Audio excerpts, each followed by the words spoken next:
for another episode of Bodybuilding in Business. Like I said last week, I'm your co-host, Pat, sitting along my co-host with my other co-host, Greg. Yeah. I don't like introducing myself. We're the same guys every week. That's why I don't know why you do it. You said you'd like me to say, welcome back to another episode of Bodybuilding No, I in don't Business. think I ever said that. Yes, you did. 2 episodes ago. I think I made fun of you for doing it. No, because I was like, we're back. And you were like, oh, I did make fun of that. And you were like, Yeah, the least you could do is say, excessive. we're back for another episode of Bodybuilding in Business. So that's Yeah, what but I you don't just need to did. introduce we're Greg and Pat. Welcome back to another episode of Bodybuilding in Business. There you What's go. going on, Greg? Not much, Pat. Nice. See, it's kind of like we're introducing. Moving on. I'm going to drink. All right.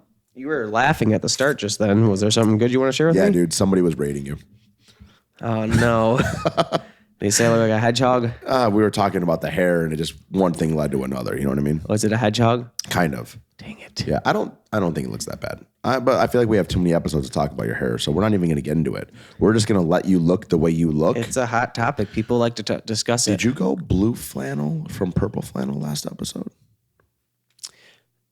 Well, You're going to turn into the flannel from man, from what they're going to see, I wasn't in a flannel last time. Oh, last week you were not. Okay, you're right. The I week might have prior. been 2 episodes ago in one. Correct. You're right. You're right. That was for my mom. Shout out, Mom. I wore your flannel, your purple flannel, You need to wear red next time, like a lumber. like Al Be Borland, lumber pat. because I am Tim the Toolman Taylor. And I'm You're my Borland. co-host, Al Borland. Al Borland. Or also known as The good news is that even Lumber. though like I'm somewhat trying to insult you, Al does is a lot Al of good was things. the one who actually knew what he was doing. Al did a lot of good things. Tim was just the guy star at of the show. That it was his show, right? star of he the was show. just funny, but everything he fixed crumbled. Yeah. That's why I don't fix things. So you're Tim Allen without. Are you just trying to say you're a star? Yes. Nice. Thanks for reading between the lines. Way to compliment yourself there, guy. All right, dude. Last week was a lot of fun. It was. I hope you guys enjoyed it. Yeah, I hope you Shout guys out to Big Paul. Shout out to Vita Health. currently hopefully healing up real nice. Oh, yeah. Because when this releases, It'll be the day. the day after. 7 days from now is the 15th. Surgery's on the 15th. 7 days from today would be a week from today. Yes. This releases a day after we do the thing. Oh, dude, we fuck, yeah. We record it the day before. I was right. Yeah, you were right. You were right. Al Borland. See what I mean? Al Borland. I wasn't wrong with that. I got a purpose for being here, people. You got a purpose. Not just the blue eyes. They can't even see it half the time. No. Actually, probably 75% of the time they can't see your blue Only eyes. in the last episode because I was looking right at the But if camera. we did that shot earlier, the fucking Yeah, not dude. shot or shot, Not but shot the photo shoot or shot. with the equipment. Yeah. I think that people would really like it. Yeah, Get to know your equipment with Patty P. we should do it.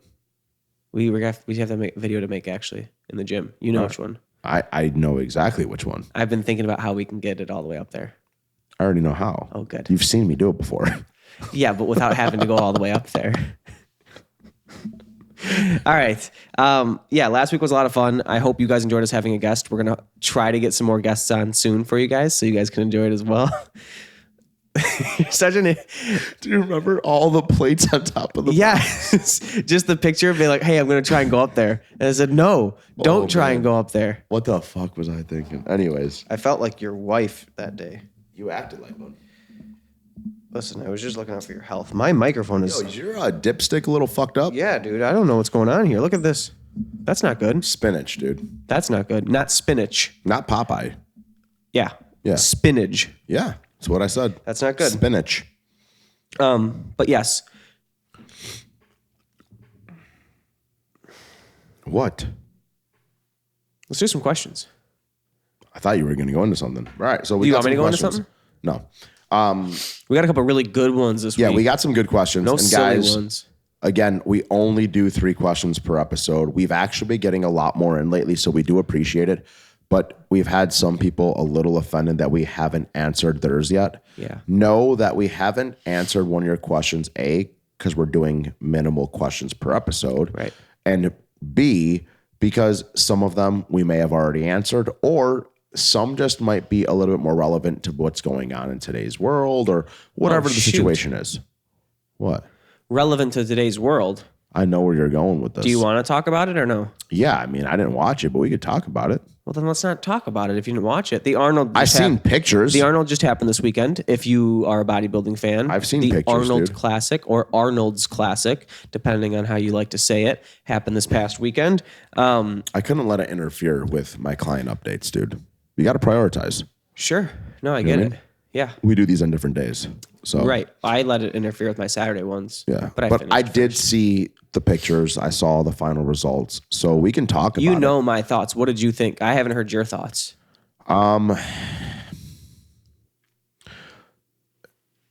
So I don't want to piss you off. Go ahead, dude. Piss me off. Get me riled up before we answer questions. Well, maybe it won't piss you off because I think you'll agree, right? Go ahead. I think Samson looked incredible. Okay. Okay. And I knew that you were not thinking that he was going to get close to that first spot, right? I think that's what you said prior. No, I said I don't understand the comparison until he's there. Explain that a little bit more for me. Meaning he did an amazing job taking 6th at the Olympia, and he did an amazing job taking 4th at last year's Arnold, but arguably to a weaker lineup in last year's Arnold. Yes. And then 6th place against the top guys this year. My You argument were saying the majority of those same guys were going to be going into the Arnold. And if they're going to continue improving, you Correct. don't see how people expected him to jump to the front. Right. That was all I was saying. I was saying the argument was always just like with Andrew Jack, same thing with Samson was, man, if they can get in shape, and even Big Ramy, if they can come back in that amazing shape, then they will win. And Correct. it wasn't that I didn't think he could do it, but I wasn't going to give him my nod to win until I saw it happen. Yeah, I agree. So but like, I also do believe, though, that it's still a hard gauge. I get what you're saying, that if these guys are still top in the world and they placed ahead of him in these other shows, right? Yep. And if they're continuously progressing, how can they do better? But there's still always that potential that he was great. He just came in very off, whether Sure. it was a peaking issue or whatever. It doesn't mean his structure isn't there. Yep. The low body fat isn't there. It was just he wasn't peaked and prime, right? So there's still always that chance that in just a few short weeks that you can jump that far ahead, especially if they have issues peaking or their body's had enough, right? Correct. There's a point where your body's just exhausted. It's prepped too long, pushed too hard, where I you get could be amazing. And that next week, your body could be working against you. the next day. Yeah. Yeah. And literally. no, I 100% agree. You could make the same argument for myself. Like, man, Pat always gets in shape for his shows, but I've never seen him like jammed up to the gills full. Jammed up, daddy. Doesn't mean I can't be.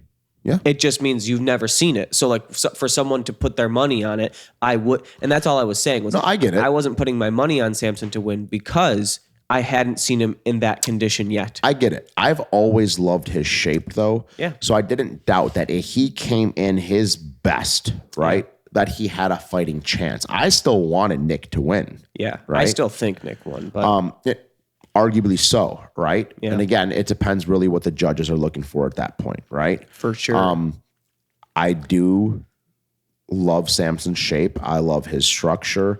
I think it's very pretty. Mm-hmm. But to me, Nick screams, I am fucking Mr. Olympia. I am bodybuilding, right? Mm-hmm. So to me, Nick made huge improvements. And I think that I would have given it to him. Yeah. But I see why they gave it to Samson. Oh, 100%. I equally see why they gave it to Yes. Samson. He has a very pretty shape and structure. He's got these crazy round muscle bellies, and he has the silhouette of a Sandow. Like he has this amazing that's what silhouette it to really him. came down to. And he this time came in shape enough to win. Yes. My opinion is that Nick was in better shape and won more shots. So in my opinion, I would give that nod to Nick, but I 100% understand why they gave it to Samson. Agreed. So, it was what it was. It was a cool show. A little disappointed with it only being kind of a 3-man show. When you get an Olympia with 30 guys and the top 15 were all like ridiculously good bodybuilders, that was what, December? And now it's the first weekend in March it was when we had this. So like not even 3 full months later, we only got to see top 3 guys was a little bit of a let off because we just saw the top 30 guys go at it. So that part was a little underwhelming, but it was still a good show. Cool to see. So what do you think is going to happen moving forward now? Us lean guys are Do you think Samson is the next Mr. Olympia? Us lean guys are in for a world of hurt if this is the trend they're going to go on. No, I mean, that's an argument that after every show people are going to have. That's why I asked. Especially every big show. I shouldn't say every show. That's why I asked. Every big show that you see a different person crowned champion. If Nick would have won, Nick has won before, and Nick just took 3rd at the Olympia, the argument would be, well, obviously Nick is good. That's why Nick won, period. It doesn't change the argument.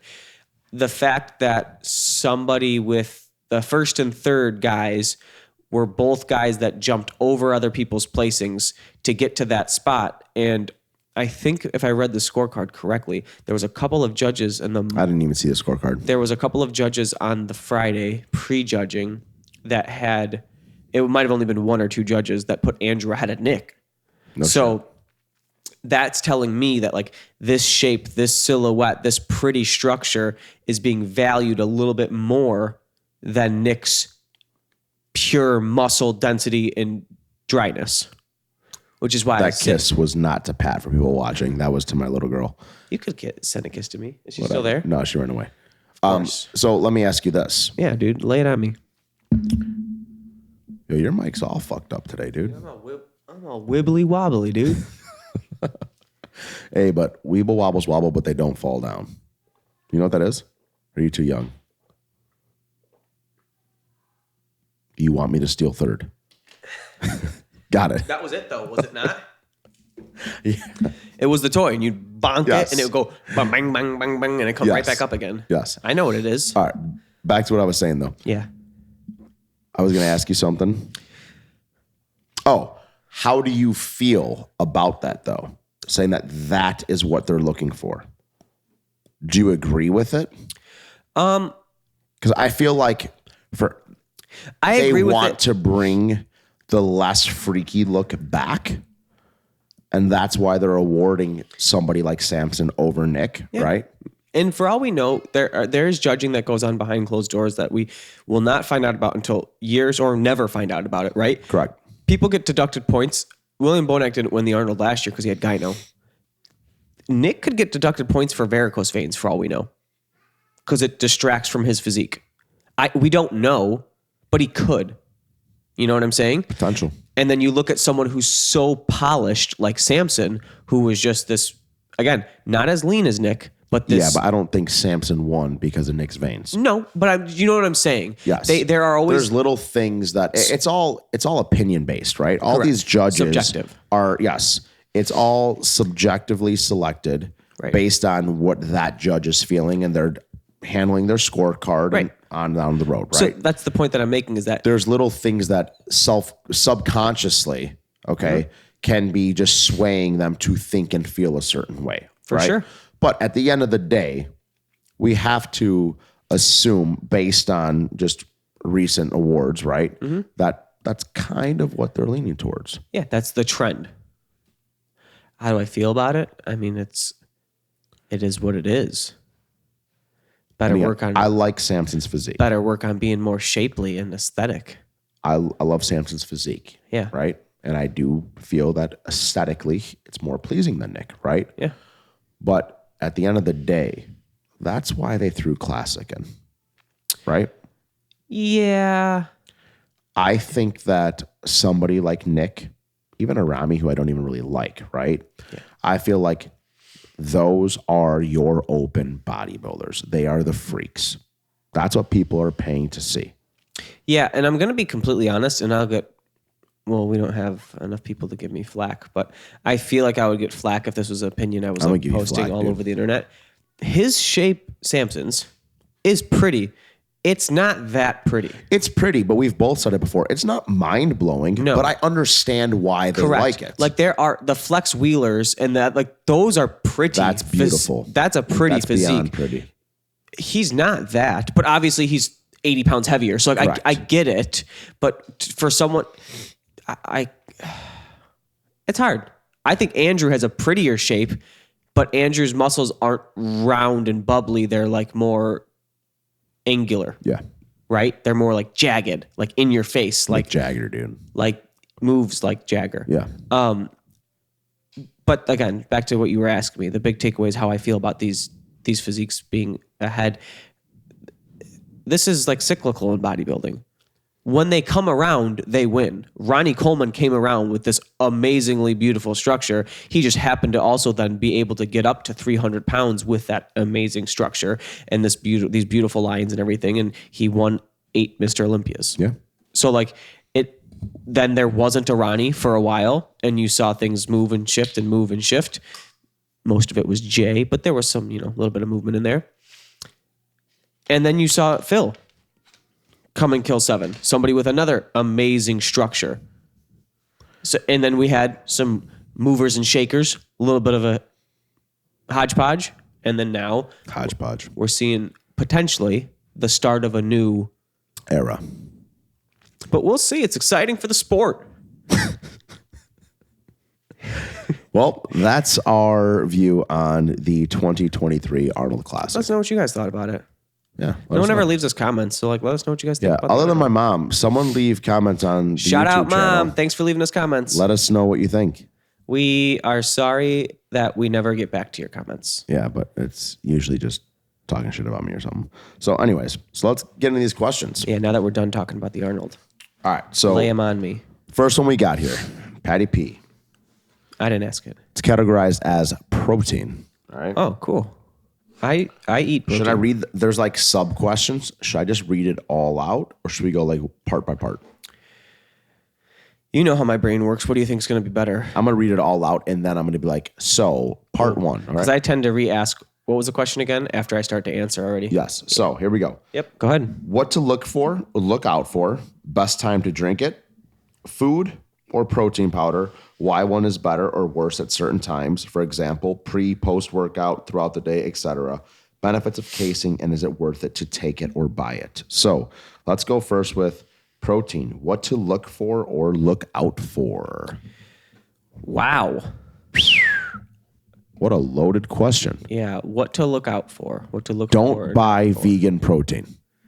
That's honestly a huge one. And I could talk about this for hours. Days even. I got hours, but ain't nobody got time for that. I got bronchitis. Sure, let's just touch on the vegan thing really quickly. We've talked about this in other episodes. Not all proteins are created equally. Just because you have a vegan protein that says it has 30 grams of protein in it does not mean the amino acid complex in that vegan protein will allow your body to absorb 30 grams of protein. Bingo. Done. Moving on. Oh, go ahead. So you don't get any fucking whatever you called. Flack? What'd you call it? Yeah, sometimes I get flack. Okay. So we didn't get any of that stuff, okay? Yeah. If your religious beliefs or whatever it is restrict you only to a vegan-based protein.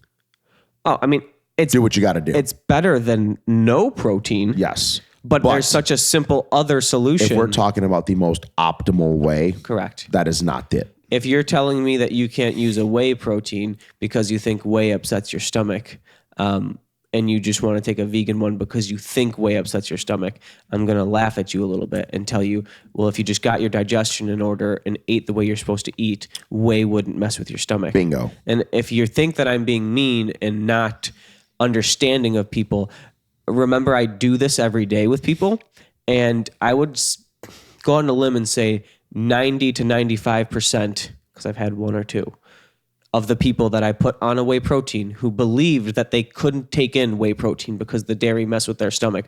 Once they got on a proper diet, they were fine. The whey didn't mess with their stomach anymore. Magic. So weird. Funny how that works, huh? Yeah, it's crazy. So no vegan protein.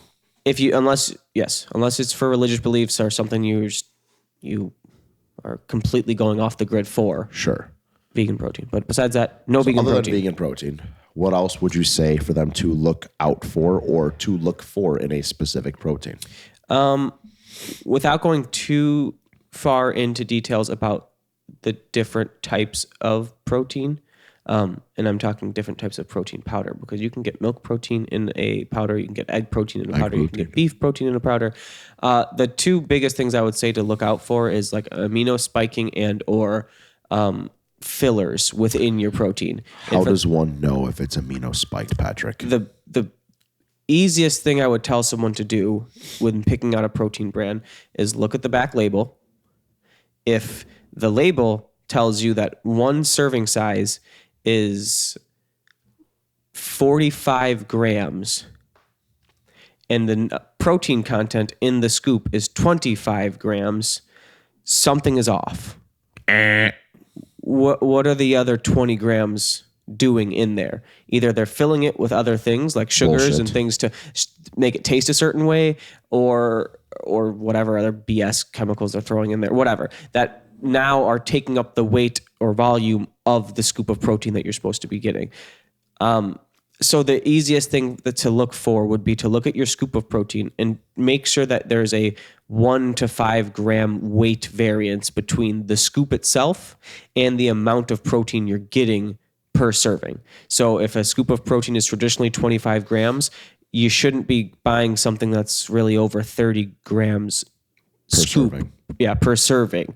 Because then you know that they're filling something else in there. A bunch of bullshit. Same thing goes like the opposite way for like the amino spiking part. Like if it was 20 grams of protein in a 30 gram scoop, it's like, well, where are these 10 grams coming from? Pretty traditionally, a scoop of protein is going to be 25 gram. Most ways coming about a 25 grams of protein per serving size. So that's like the easiest thing to go and look for, is go and look at the back label on your protein bottle, your tub, and see how much other additives are in there. Any specific what was I going to say? I was thinking while you went on your rant there. I don't know what we're thinking. Any specific brands that you know of that most should stay away from? I used to be very knowledgeable about that. Now I just focus on brands that I think people should take, as opposed to that ones you like and that you use and that you know. Yeah, that rather than the ones that people should kind of stay away from. But we're not sponsored by any of those brands, so we're not plugging them. Nope. Yeah, fuck them. You want me to talk about how good your protein powder is? Pay me. Give us a sponsorship on this podcast. Bitch. Hit us up, bodybuilding and business inquiries at bodybuildingandbusiness.com. Yep. That's not a real site. Hit us up on Instagram. Yeah, so I'm not going to give anybody a big old shout out here. Give me some protein. If you want protein, go to Elite Sports Nutrition. That is who I'm sponsored by. Go check out Dennis at Elite Sports Nutrition. Get your protein What's up, there. Big D? Another thing to look out for would be different Carbs, sugars. the carbs and sugars, which goes into that label, right? If you're looking and you see this big discrepancy in the weight of the scoop versus the amount of protein in there, odds are they're adding some carbs or some fats or some sugars to make the protein taste a certain way. Yes. Don't need that either. A lot of RTD proteins, ready to drink, not protein powder, are filled with fats to make them taste good. And it helps with shelf life a little bit. It helps with shelf life. But it also makes them taste a lot better because fats are yummy. Duh. I like fat. I'm trying not to go into like, you have to take a whey protein isolate. I don't think I think it's the best and easiest digesting version of whey. I was going to say, from my experience personally, my clients and everybody else, it's always been the easiest when it comes to digestion. But I've had clients who drink a concentrate and they're okay. Fine. Yeah. So I'm not going to say that you absolutely have to use a whey protein isolate or a hydro whey isolate. Or those, in my opinion, are the best. But finding a protein that doesn't have a bunch of fillers and extra crap in it and digests well for you, is like I numero typically uno. recommend to my clients an isolate, right? Yep. Just because based on my experience, my client's experience, that's typically what's worked the best. Yeah. But if a client is already utilizing something that they communicate to me that has worked for them, keep taking it. It doesn't have to be an isolate then. Yeah. If you know that you're digesting it perfectly fine, then keep using it. For sure. What was one of the follow-ups to his question? Best time to drink it. Wow. Probably the anabolic window, you know. Exactly 37 seconds after your workout ends. post workout, I would is if we're going general rule of thumb here, obviously each person's a little bit different. Some people might need it at different times. Post workout's probably going to be the most beneficial time to utilize it. So I think speaking from a general scale, yes, I'll agree with you, right? Right. So you want something that's going to be quickly digested with some carbohydrates post workout, right? Yep. But a lot of the time, though, I don't even have my clients do that anymore. A lot of my clients are like using on the go people. They're using powder as convenience, especially like and again, I'm speaking from a bodybuilder's perspective now, right? Right. So you're a bodybuilder, you're eating 6-7 meals a day. You're also working a full-time job, whether it's sales or marketing, and you're in offices and in and out of appointments all day long. Yep.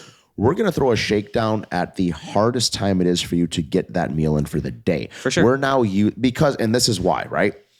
If you have a regular schedule, you're not a bodybuilder, you're eating 3-4 times a day. Yeah, we're going to throw those protein powders in post-workout. Simple as that. You're going to have a regular breakfast, a lunch, a dinner with your family and call it a day, right? For those bodybuilders who aren't really eating at the regular breakfast, lunch, dinner hours, right? Mm-hmm. We're going to make them ideally take in, and I think this kind of goes into one of his questions later on, the less liquids, probably the better, right? I try and make my clients consume the most whole foods as possible, right? Mm-hmm. So a lot of the times I'm using protein powder solely as convenience, okay? So at the end of the day, if I know that it's a very hard time for them to get in a meal at a certain point of their day, I'm going to give them that shake while they're at work, right? And if they're going to have a whole food meal after their workout when they have time to actually sit down and eat that meal post-workout, right? Mm-hmm. A lot of the times if you're on the fly, though, you don't. So we're going to go with what's simple and still get those nutrients in, but I'm not going to load you with 3-4 shakes a day. Not going to happen. I agree. But I agree completely. I have my clients do the exact same thing. But based on the question, if we're going to generalize when's the best time to take it, post-workout, or when's most convenient for you. Yes. Next.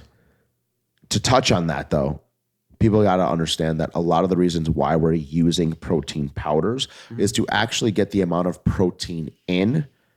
A lot of the times it's hard to do from all solid meals, right? Correct. So this is a supplement that we're trying to help push you into a surplus. Yeah, it's like a whole food supplement. It's like one of the ones that like is right on the verge of, do I consider it a supplement or do I consider it food? And I think we have a whole episode on that because I think a lot of people who are new to this, they don't really understand that protein is protein, right? Like they think, oh, like you take, like there was this guy that used to work out at Bally all the time. He'd be like, oh, you drink those shakes, man? That's cheating, dude. I don't drink any of that, man. I'm natural. I'm natural. You know, like they understand like this is literally just supplementing what I would be getting from another meal. I just don't have time to sit down and eat one right now. Correct. You know? Correct. That is correct. So I guess that goes into this. Food or protein powder? Why one is better or worse at certain times? Pre, post-workout, throughout the day, etc. Anything else you want to touch on that, or do you think we generalized that enough right there? There's so many questions within that question. I know. You already said whole food is better. I prefer whole food is always better. It's king. But whey protein, king dingling, but whey protein or a protein powdered supplement can be beneficial to aiding in getting your total daily protein needs. Correct. I mean, you got to understand. So some of these bodybuilders are taking in 250, 300, 400 grams of protein per day. Mm-hmm. That is a lot of whole food sources. It's a lot of food to get from. It's a lot of volume of food to get from whole food sources. Correct. Sometimes a little shaky shake can be nice. Helps you hit that number. Yeah. Helps the belly not be so full. You know me, I hate shakes. You do. I hate shakes. Mm-hmm. I've just never enjoyed them. It could be the best tasting shake in the world. I'm still like, blah, don't like it, right? Yep. But now that I'm back on my A game, I'm making sure I'm getting all my meals in. I am doing protein powder at the end of my day. Not post-workout. I'm doing at the end of the day. It helps a little bit, curb a little sweet tooth, right? Yeah. But it's to make sure that I'm getting that extra 50 grams in at night, that I'm really not hungry for a meal. I just kind of have a sweet tooth. I want to throw something in real quick, go lay in bed and pass out. Yeah. which goes into this one. Blend it with ice, turn it into a protein ice cream, and eat it before you go to bed at night. Which leads us to this one. Oh, good. Benefits of casein, and is it worth it to take it or buy it? That's the last one? Yeah. That's the last protein one. Yeah, last protein one. We let this guy get off on a lot here because usually it's 3 questions. This is like 8 questions within in one. Yeah. And then we got more questions. Worth it is such a weird, hard thing to answer. Yeah. Is it worth it? It could be. I'm going to jump out here and say this. Thanks for asking what I think and then jumping out and answering this. Well, because before you start singing Missy Elliott, because I thought that's what you were going to do. You know, is it worth it?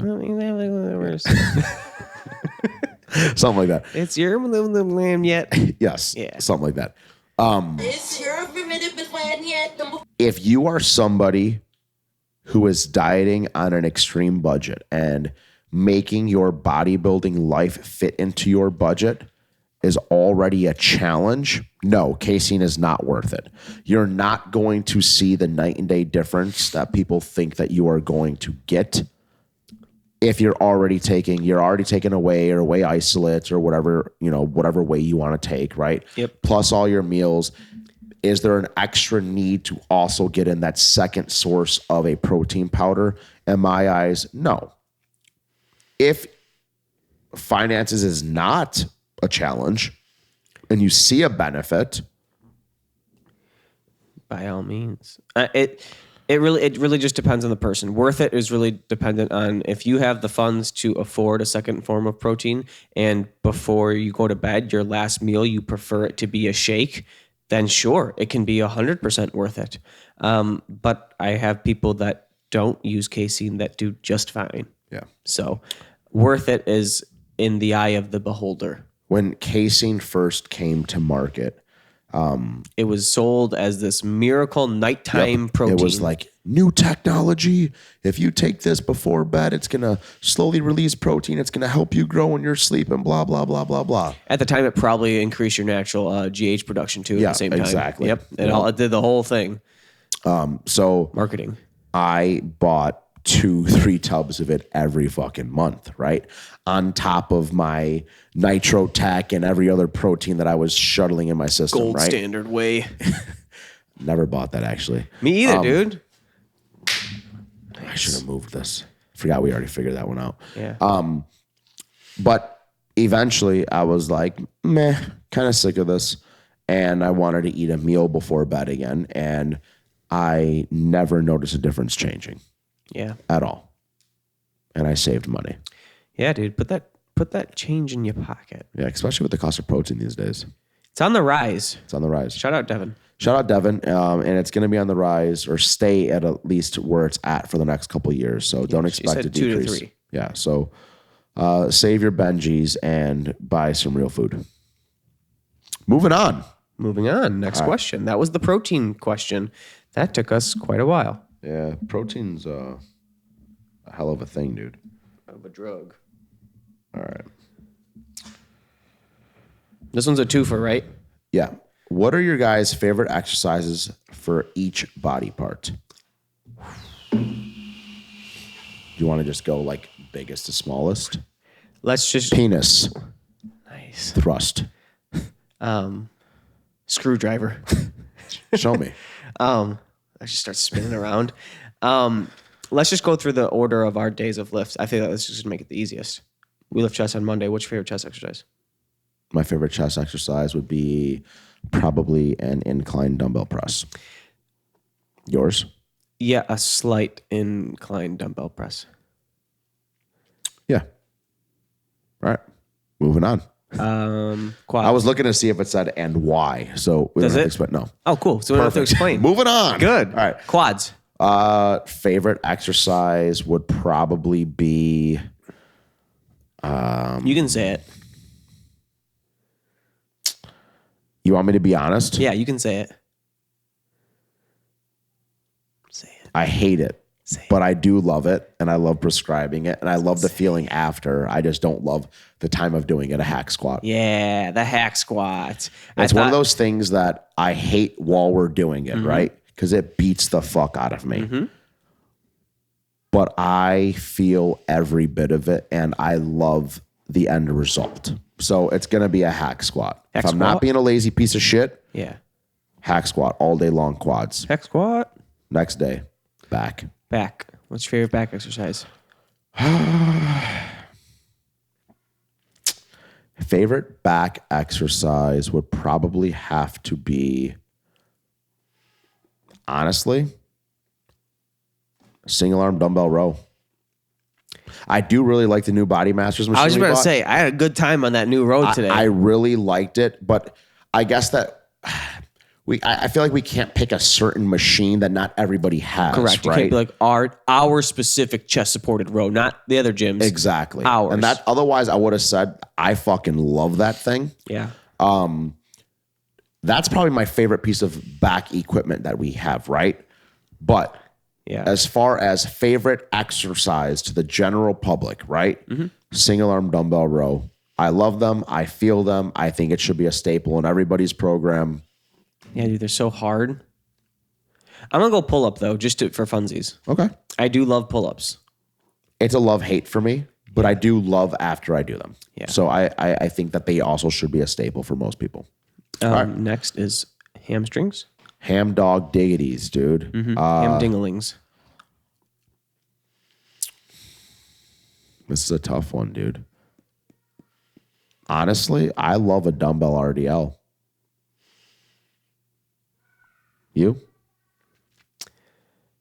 I'm going to have to agree. You're going to go, I thought you were going to go seated leg curl. No, I don't like it. You always have us do them every time. Yeah, I know. I don't like it because it could be effective. Well, it's effective. Yeah, it's you just effective. don't like doing it. I just don't like doing it. All right. Honestly, my favorite would probably be... Actually, no, I'm not going to say this. Never mind. Dumbbell RDL. All right. I'm glad we're on the same page there, though. Shoulders. Shoulders, I love lateral raise. Yeah. Just love them. A good old lateral raise. I could literally just do lateral raises and be We done. could get really specific and be like, we're not going to do this, but an eye carrying, selectorized, standing lateral raise would be... That's a nice. That's so nice. But yeah, I'll take dumbbell lateral raise. Dumbbell lateral raise. I do love pressing. I don't. But if it was like, hey, you got to do one shoulder exercise. I got this thing. Yeah, I got this thing. You got to do one shoulder exercise. I'm going to say lateral raises. Yeah. All right. So we did Arms. Next day is arms, man. Bicep, tricep. I'm going to go for biceps. I'm going to go, I love an incline dumbbell curl. Go. Incline dumbbell curl. I like a cable V-bar curl. Okay. Hurts my wrist a little bit, but yeah, Dude, I got you. it tears my hands apart. Yeah. Kills it's them tearing up my heart. when I'm with you. Oh, man, you know that? Dude, I got it. Okay. I'm an old soul in a young man's body. Triceps. I'm going to go my favorite. I don't do them often anymore post pec tear because I don't like doing much with the barbell whatsoever. But my all-time favorite is a close grip press. I like a cable overhead extension. Okay. Just so difficult. Like rope extension, or are you talking almost like French press? I would prefer a V-bar again. Okay. Seated would be... Bench, all right. Seated would be ideal. Okay. But I'll take what I can get. That's why you want me to buy that machine, you fucker. It was for you. God damn it. Maybe I would train arms if All we right, got don't tell that the people one because piece. I don't know if I'm buying one yet. So We'll see. all right. Is that everything? Calves. We're done. Icarian standing Raises. calf No. raise. Calf, what's your favorite exercise? Raises? Come to the warehouse gym. Just got one. All right. All right. That one was pretty easy. That was fun. Yeah, I like that. No one dude. ever just asks our opinion for stuff like that. Yeah, man. Everyone Ask always us our wants opinion on Everyone things. always asks why. That was fun Why, because there was no why? why. It just, what is yours? You know what else is gonna be fun? This one? This next one. All right, this one. dude. Okay. You ready? You guys talked on an episode about different kinds of testosterone. Testosterone. We did. I always thought there was only one kind. You just put 4 words into one. I always would. I always thought Got it. there was only one kind. Got it. Period. Thank you. Are there different kinds of test or different steroids are test based? Boom, boom, boom, boom. BOF both. What?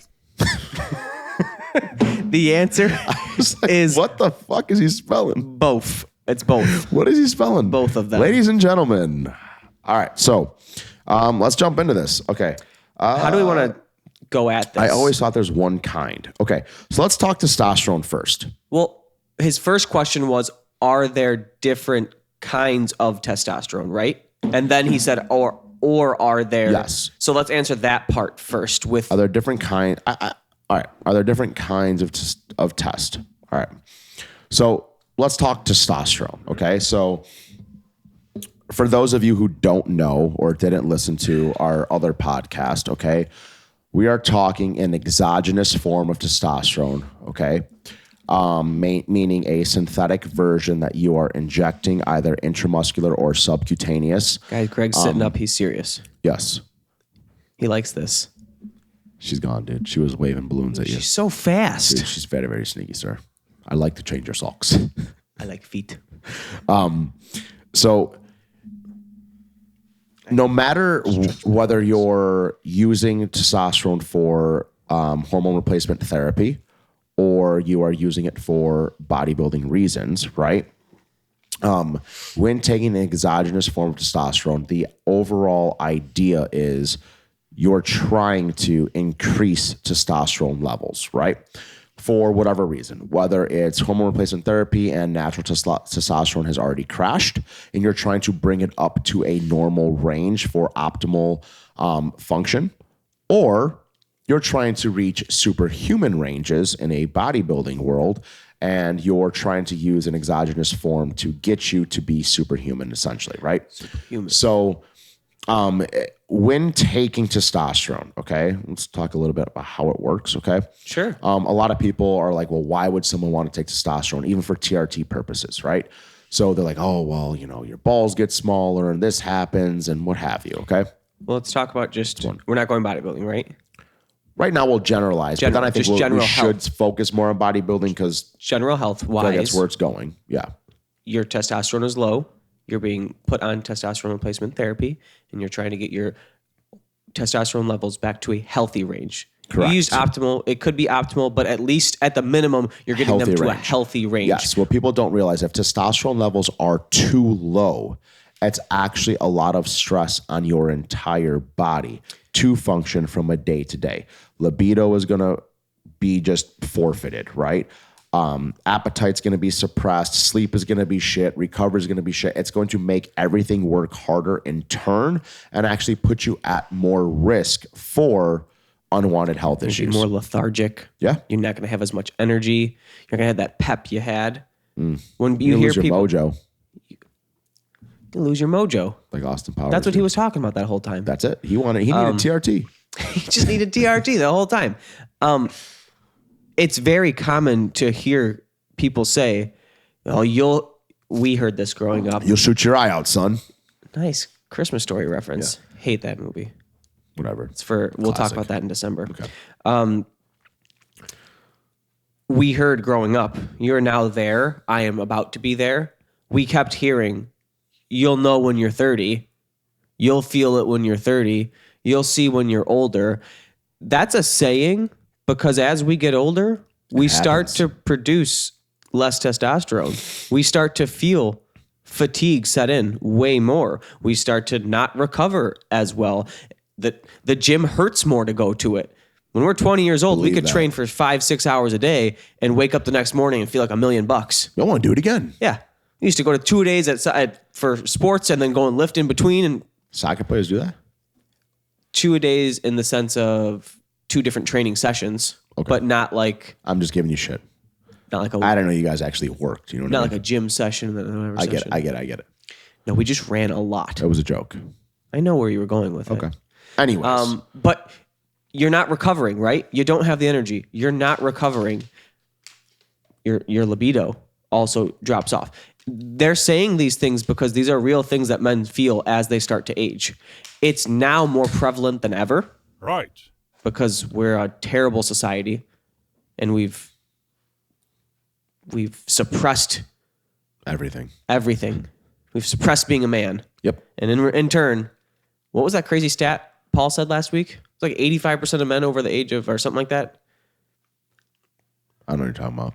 There's a stat out there that's like a very high percentage of men over the age of like 40 have low testosterone and should be on testosterone replacement therapy for all of these reasons we're saying. Correct. Not just one of them. It's normally a combination of all of them. Yeah. And people think, in a TRT sense, people don't realize that it's exactly what Pat said earlier. It's to make you get back to a normal range. It's to make you healthier.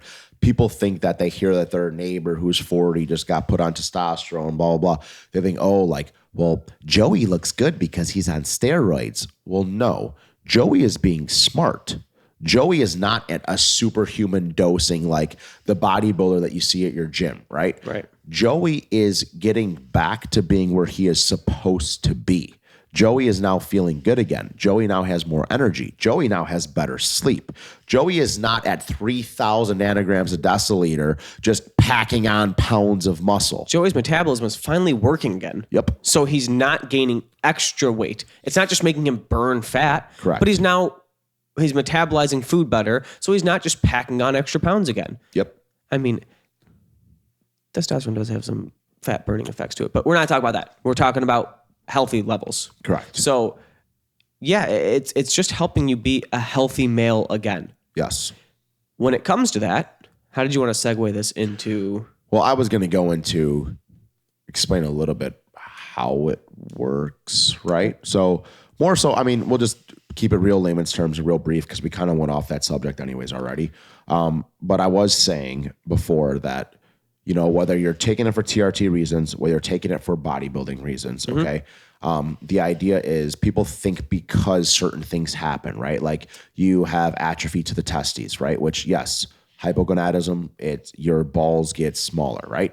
It's not because something bad is happening to them, right? It's your body is now getting signal that, hey, we have an abundance of testosterone coming in from an outside source that we don't need to work hard to produce it on our own anymore, right? So your testes actually shut down, okay, which is why they lose a little bit of size, and that's not permanent. That's just while you're getting that an abundance of an exogenous form coming in. Right. And eventually when you come off, they can come back, right? Obviously there's protocol, right? Whole nother conversation. Right. But people think automatically this guy's taking TRT. He's on steroids. His balls are getting small. This is bad. This is unhealthy. No, the reason why it happens is your body now realizes it's getting more and it doesn't have to go into overdrive to try and produce it on its own again. Okay. So it is now without working hard on its own, with something else working for it, it is now getting you back to a more optimal level. So you don't have to stress other areas of the body. Okay. Correct. Not going to go into the crazy details of it. But I know you love testosterone. Yeah. But we should actually answer the question instead of. Oh, okay. So there's different types of testosterone, ladies and gentlemen. Yes. Right, so not that I don't want to keep talking about that, because as you started saying that, my head started going like, I guess the testes thing is a literal, if you don't use it, you lose it scenario. Yeah. We can go into a whole conversation or another episode about TRT and go really into detail on all of that. Correct. So I guess we'll just stick to his questions. I'm sorry. As you were saying if I start straying away, dude, just pull me back That's what I'm doing. Because as you started answering it, I'm like, he's given good stuff here, but this isn't the That's what I do, Patrick. This isn't the question. Oh, okay. I'm sorry, Big J.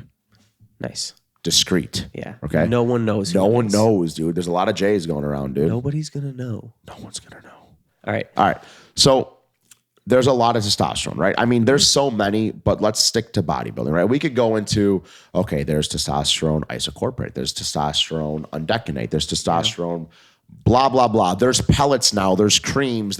There's so many things, right? There's sublingual. Yeah. There's Trochets. Yes. There's so many different things, but let's go into the basics, right? Like the basics that you're going to see in a bodybuilding world, right? You're going to have you want to start it off? Propionate. You're going to have your testosterone propionate. You're going to have your testosterone enanthate. You're going to have your testosterone cypionate. And then you're going to have your suspension. And then you'll have your blends if we're talking bodybuilding world, like your Sustanon, right? And there's obviously name brands like Omnidrin, which is a Sustanon, so on and so forth. Right. Which are just name brand pharmaceutical blends of testosterone. Yes. But for simplifications, there's these because then you have, 4. and again, this is the bodybuilding ones because then you have your phenylpropionate, there's so many, right? But let's keep it simple. At the end of the day, to answer his question, or at least one of his, let's just keep it real simple here and say testosterone is testosterone, right? Whether it's an exogenous form, your body's producing it. Once it's in the body, testosterone is testosterone. It breaks down to testosterone. That's it. Yep. The chemical binding is the same. Yep. Right? Man, I just wish we could edit. And I'd be like, and then the molecules molecule would pull up right there. The who? The molecule would pull up I right thought there. You said a different word. No. If anyone's curious and they want to look at the testosterone molecule, just look at Blackstone Labs logo. Yeah. Isn't it? Yeah, or Pat's ass tattoo. That too. You can ask me about my tattoo and I'll show you the testosterone That'd molecule. be really cool. That'd be funny if you did have that, like out of all the people, right? Like just in case I don't forget, so I don't forget what it looks like. I got it on me. But not to veer off too much about ass tattoos, because we all have them, don't we? Many different types of testosterone. Yep. Not to get repetitive here, but at the end of the day, they're all the same. Okay. Right. There's different reasons why someone might use an enanthate and a cypionate versus a propionate or a Sustanon or whatever, right? And just to give the simplest answer to that is its half-life. Correct. So the reason why someone might take a propionate is because it has a faster, quicker half-life than a cypionate or an enanthate. So I don't want to overcomplicate because then it just leads into all these other things. But there's reasons to why you would pick one over the other. Correct.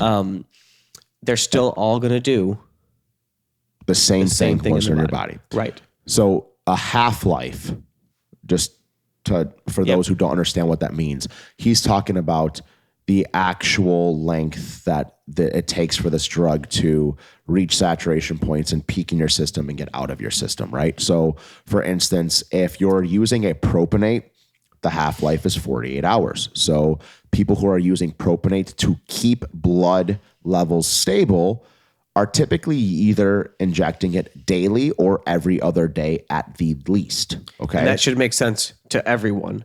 48-hour half-life. Yep. To keep yourself stable, you'd need to at least be injecting every other day at the minimum to keep it at a stable level for yourself. Correct. And we say stable level, meaning so that you do not spike testosterone, drop testosterone, spike testosterone, drop testosterone. And that's the funny part, right? Is like back in the day, everyone was like, hey, I wanna grow, so I'm just gonna do a long-acting test because it's going to aromatize a little bit more and it's going to make me a little bit bigger and I'm going to have a little bit more water retention and blah, blah, blah. And I'm going to shoot it once a week because it has a 10 to 12 day half-life. And hey, I want to cut. I'm going to use propionate and I'm going to do it Monday, Wednesday, Friday. And that's it. And I'm going to get less aromatase and I'm going to have less water weight and I'm going to have all these things.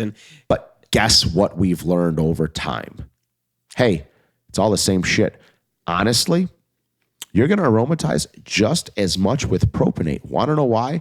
Because in order to keep blood levels stable, you have to keep the same amount of testosterone elevated in your system. Okay. So yes, the first couple of weeks as things are building in your system, it's not going to aromatize as much. Right. But once you have things stabilized, right? Let's call it flatlined, right? Once you're at your third and fourth week of this your cycle, body doesn't know what it is. It just knows it's testosterone and it's there, and that you have X amount in your system at all times, right? Right? So what they've learned, okay, is whether you're using an enanthate, a cypionate, a propionate, a Sustanon, whatever it is, okay, you should be doing it every other day. Because even with, let's say you're doing 1,000 milligrams of testosterone enanthate, right? Which I would never recommend to somebody. But let's say you were. Simple Most numbers. people will be like, hey, I'm going to shoot it twice a week, a Monday, Thursday, 500, 500, right? Yep. 2 cc's, what have you, okay? Guess what? you're going to have peaks and valleys because now you're going to get that big surge right away. The first couple of days it's going to go up, then it's going to start coming down. Then the end of the week, you're going to shoot it back up. So what do they say? Break it down to smaller doses at a time, but more frequent no matter what you're utilizing. This way, blood levels are more stable throughout the same time. You're going to be less chance of any estrogen-related side effects, DHT-related side effects, so on and so forth. And again, this isn't just a testosterone thing. This is any just anabolic, any steroid, or not even. Yeah. Like this is just I don't want to say a health marker, but like, I mean, technically think about just food. Yeah. If you were eating 1,000 grams of carbs a day, would it be most beneficial to eat 500 first thing in the morning and 500 at night? Nope. No, it would be more beneficial. Spike blood glucose, drop. Right. Yeah. To spread that out. 1,000 was a little bit of a rash example, but you use 1,000 carbs ain't no problem. You use 1,000, so I use 1,000. Got it, dude. It'd be better to have 250 per 4 meals. Yeah. And keep things consistent. This isn't just like, we're not just talking testosterone. Drugs. We're not just talking drugs. This is just you want to keep things as level as possible with everything you're doing. The body loves consistency. Hey, smart guy that I know Yeah. says consistency is key. Yeah. Actually, he just says consistency. He says consistency over everything. Period. Yeah. That's me. That's you, dude. I love consistency is key would be pretty stupid. I would yell at you for that. Consistency over everything, a different story. It's cool. Yeah, That's dude. a cool slogan. Yeah, I like that, man. If someone tries to take that from me, If somebody put on a shirt, I will murder you. anyways. That's a little rash. I'll come after you. Patent pending. Yeah, well, we just got kicked off YouTube. Anyways. Patent pending, because Pat, I got it, dude. Yeah. I got it. I didn't want to acknowledge it, but I got it. Yeah. So at the end of the day, testosterone, to make it short and simple for you, testosterone is testosterone, okay? There are different reasons why you may take other ones, though. Like we said, yes, even though my personal recommendation under a doctor's orders, okay, and guidance would be, I mean, doctors are up. Same thing, would be to have more frequent injections, okay, to keep everything as stable as possible, no matter what form you are using, okay? But in given situations, there are still recommendations to a propionate or an enanthate or a cypionate or whatever you want to do, right? Yeah, let's forget about suspension. Yeah, we'll explain suspension, but the reason propionate, right?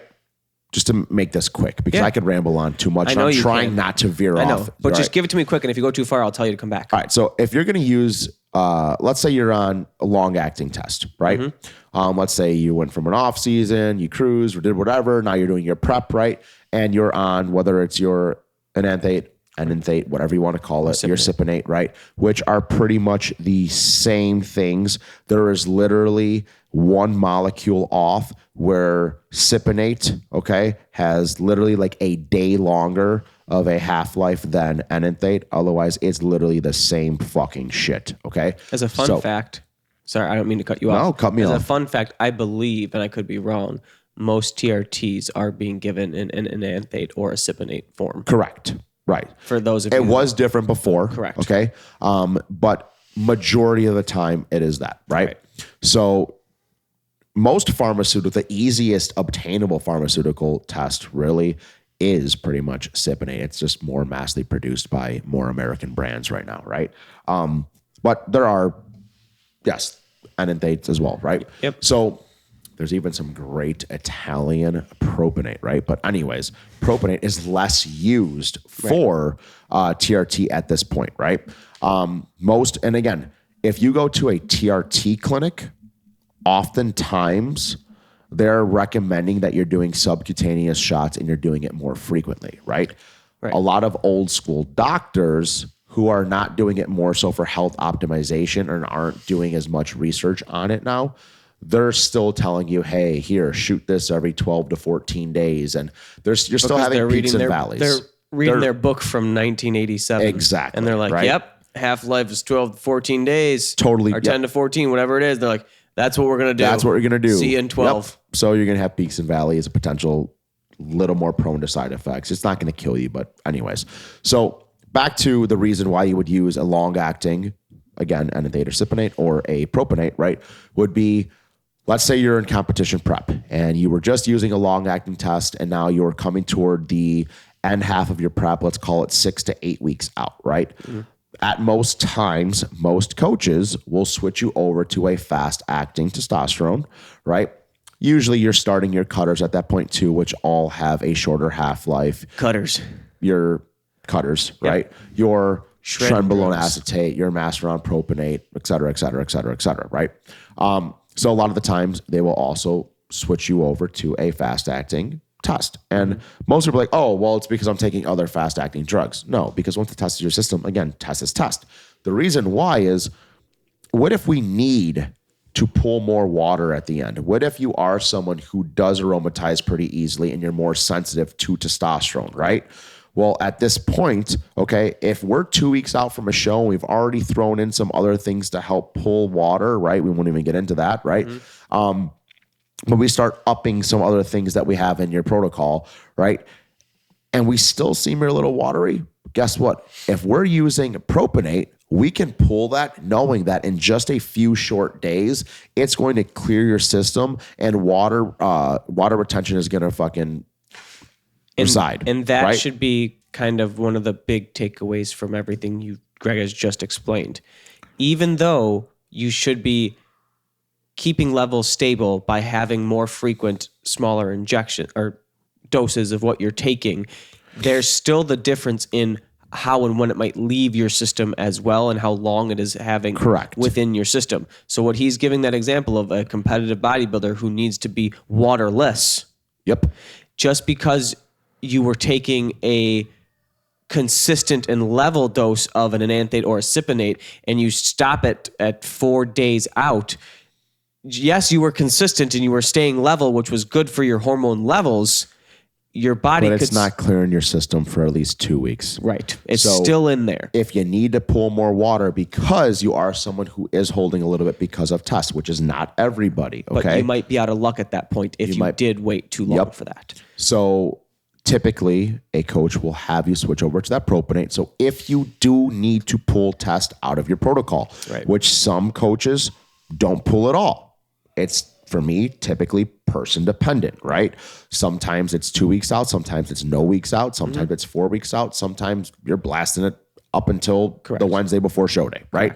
Again, depending on the person. But it gives you that cushion and that peace of mind that, hey, if we switched over from a long-acting test and we do need to get rid of it at the end, guess what?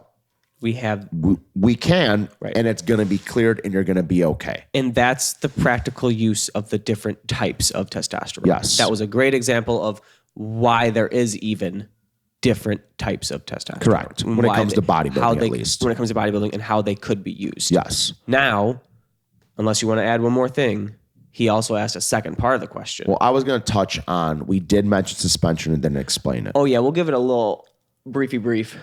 Don't use test suspension. Yeah, it's water-based. Unless you want to feel like you got shot with a 12-gauge shotgun wherever you are putting this, because it is water-based and it is a lot harder for your body to break down all these particles once it breaks your skin.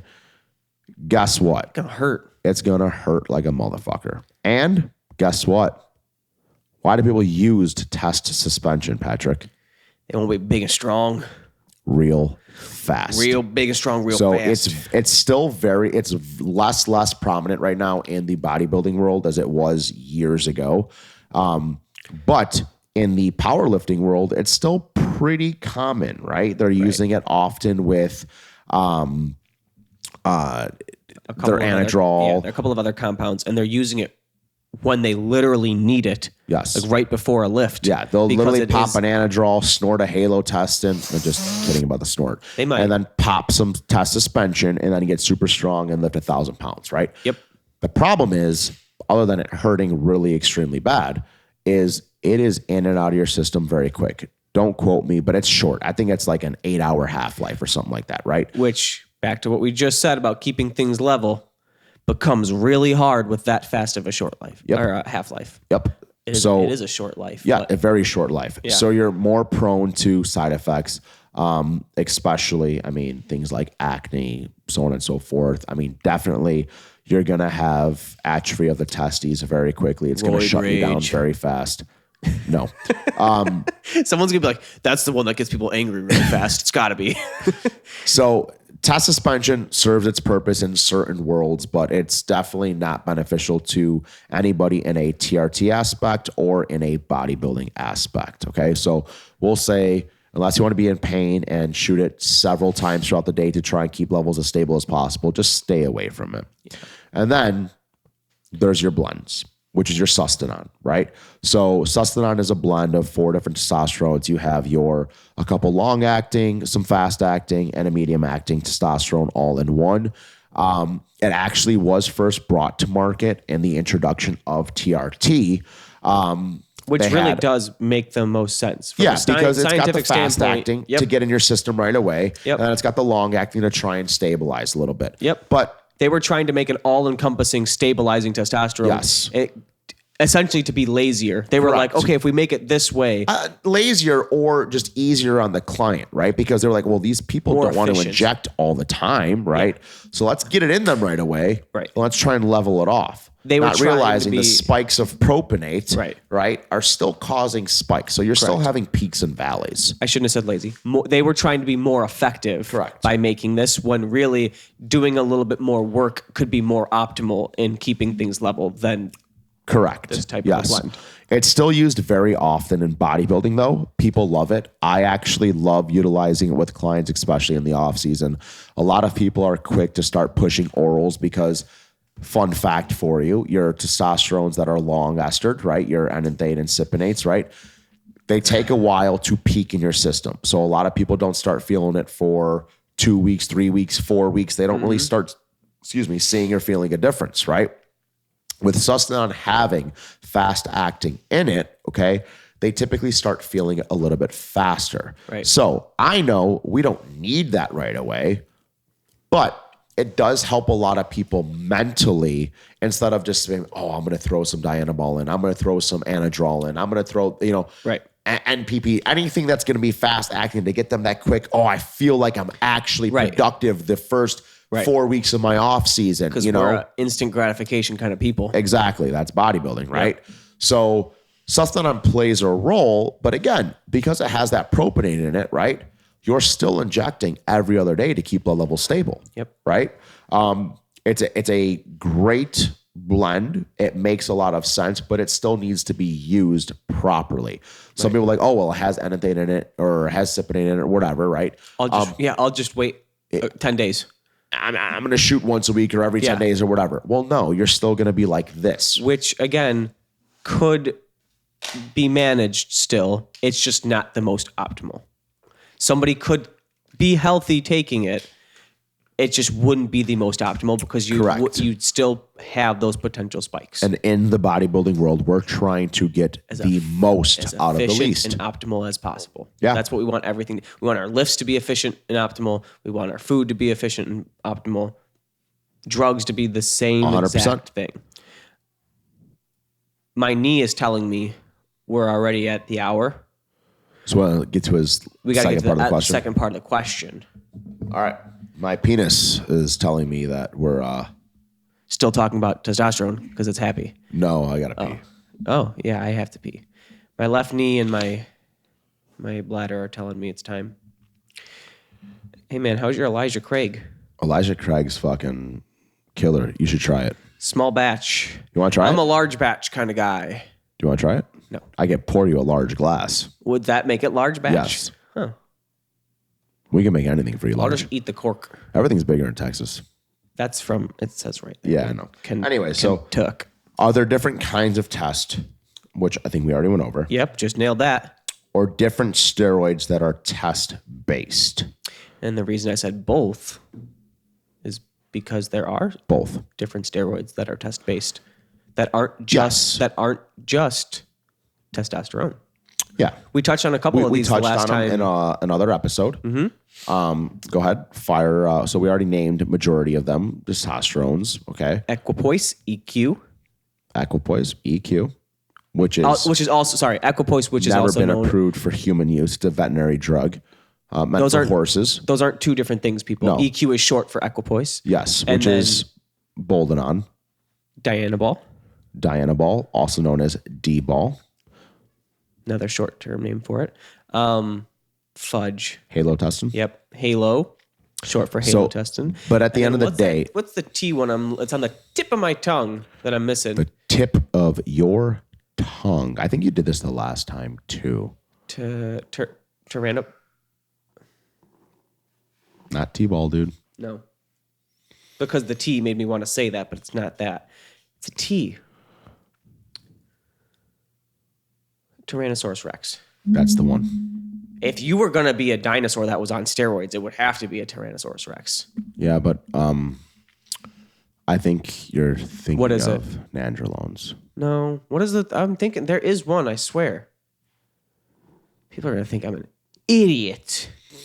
I'm going to blame Elijah Craig, but we're going to move on anyways. Okay. So yeah, because these other drugs. Yep. Okay. Your equipoise, your Dianabol, so on and so forth, Halo. right? Yep. Let's talk about those three. Where in the golden era, there was many guys who did just use Dianabol as their base, right? And they were using it for testosterone. Okay. It's the data out there now, and the knowledge is that it's still not the most optimal way to do it. Can you get away with it? Yes. For sure. But again, people did for a while during half-lives and affecting your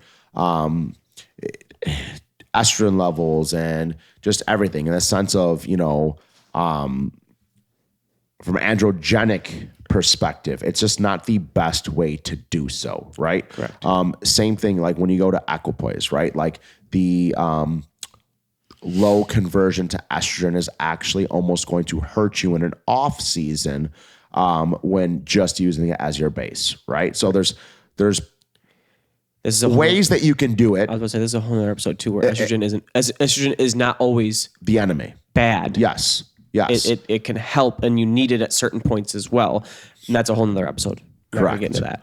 But so yeah, you could use them. Yeah, you could use them as your base, but as your solo. Number one, you're not going to use, let's just start here, right? You're not going to use D-ball and you're not going to use halotestin as your form of testosterone for your entire cycle or for any version. You're not going to use it as your base. Right. For the mere reason that it's toxic.